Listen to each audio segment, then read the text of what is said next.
Alright mga amigos, former Unified World Lightweight Champion George Kambosos Jr. matapos nga pong yumuko sa kamay ni Vasily Lomachenko noong nakaraang taon ng Mayo, magbabalik boxing na po ngayong darating na March 22 sa kanyang baluarte sa Sydney, Australia. At ang kanya pong makakalaban ay ang 37 anyos former world title challenger na si Daud Yordan. May kartadang 43 wins, 4 losses with 31 knockouts. Pero hindi naman po natuwa ang ilang mga netizens sa napiling kalabanin ni George Kambosos. Nilait pa nga ng isang alaskador na si Ray Jackson ang laban. Aniya, "Yo George Kambosos, who the F is this dude, man? I respect it. I guess you have to get a win by any means necessary." Pero tinuruan nga po ng leksyon ni George Kambosos ang alaskador na si Ray Jackson. Aniya, "Nilalait nyo ang mandirigmang kumikita ng milyones, may kartadang 43 wins with 31 knockouts.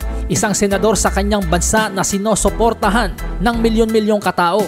Ayon nga po sa artikulong nabasa ko, malaman ni Pacquiao pala sa Indonesia itong si Daud Yordan. Tinuturing bayani at isang senador kung saan sa tuwing lumalaban siya 270 million na kanyang mga kababayan ang tumututok sa kanyang laban. Si Daud Yordan aka Boxing Senator ay galing po sa 5 sunod-sunod na knockout na panalo.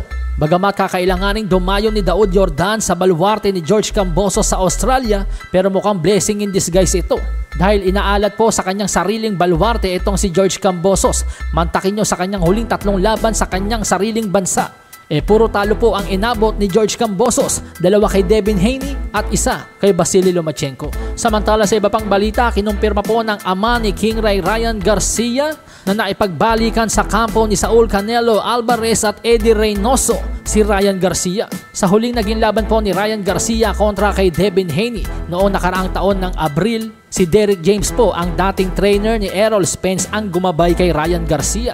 Maganda naman ang naging performance ni Ryan Garcia pero hindi natin alam kung bakit sinibak si Derrick James. Ngayon sa darating po na laban ni Ryan Garcia sa Mayo kontra kay former WBA World Super Lightweight Champion Rolando Rolly Romero, kinumpirma po ni Henry Garcia, ama ni Ryan Garcia, sa Mill City Boxing na si Eddie Reynoso ang gagabay kay King Ryan Garcia. So lumakas po talaga ngayon ang Team Canelo. Dahil nitong mga nakaraan nga lamang po ang balita, napapirma na rin ni Eddie Reynoso sa kanilang kampo ang Olympic silver medalist na si Marco Verde. Nasa Team Canelo na rin ngayon sina Jaime Munguia at Teofimo Lopez. Pero ang gusto ko malaman dyan, paano kapag naglaban itong si Teofimo Lopez at Ryan Garcia? Sino kaya ang gagabayan ni Eddie Reynoso? Palasahin ang baraha, patunayan